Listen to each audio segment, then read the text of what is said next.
Shashi group દ્વારા જણાવાયું હતું કે આ ઇવેન્ટનો મુખ્ય ઉદ્દેશ વિવિધ રાજ્યોમાંથી સુરતમાં સ્થળાંતર કરીને આવેલા અનેક આર્થિક રીતે નબળા કામદારો અને દૈનિક મજૂરી કરતા કામદારોને પરિવહનનું યોગ્ય માધ્યમ પૂરું પાડવા સાથે જ પર્યાવરણ સંરક્ષણ માટેની પહેલનો હતો, જે અંતર્ગત આજરોજ કર્મચારીઓના કલ્યાણ અર્થે સીસ એન્વાયરમેન્ટ રાઇડ્સ સાયકલ વિતરણ કાર્યક્રમ યોજવામાં આવ્યું હતું. ઉલ્લેખનીય છે કે સીસ ગ્રુપના સંસ્થાપક સતીશ મણિયા છે અને વૈશ્વિક સ્તરે 20થી વધુ દેશોમાં હાજરી સાથે સીસ ગ્રુપના 1000થી વધુ કર્મચારીઓ ફરજ બજાવે છે.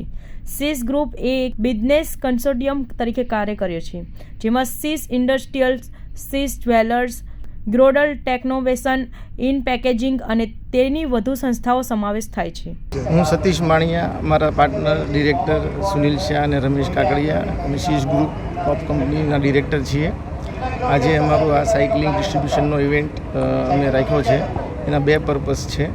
એક એવા એમ્પ્લોયી છે જે માઇગ્રેટ થઈને અમારે ત્યાં અલગ અલગ સ્ટેટમાંથી અમારે ત્યાં આવેલા છે, જે લોકો ઇકોનોમિકલી એટલા બધા સેટ નથી હોતા, તો આ લોકોને એક ટ્રાન્સપોર્ટેશન માટેનું એક માધ્યમ મળી રહી, ઓફિસે આવવા, ફેક્ટરી આવવા જવા માટે.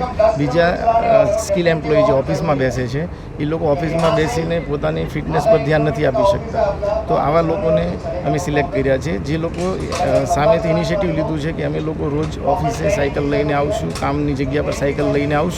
આવા 333 લોકોને અમે સાયકલ આપી છે, જેનાથી પોઝિટિવ ઇમ્પેક્ટ આવે હેલ્થ અને એન્વાયરમેન્ટ ઉપર. આપણા વડાપ્રધાન નરેન્દ્ર મોદી સાહેબ જે ફિટ ઇન્ડિયાનું અત્યારે સ્લોગન ચલાવે છે, તો એનાથી પણ અમે ઇન્સ્પાયર થઈને આ ઇનિશિયેટિવ લીધું છે.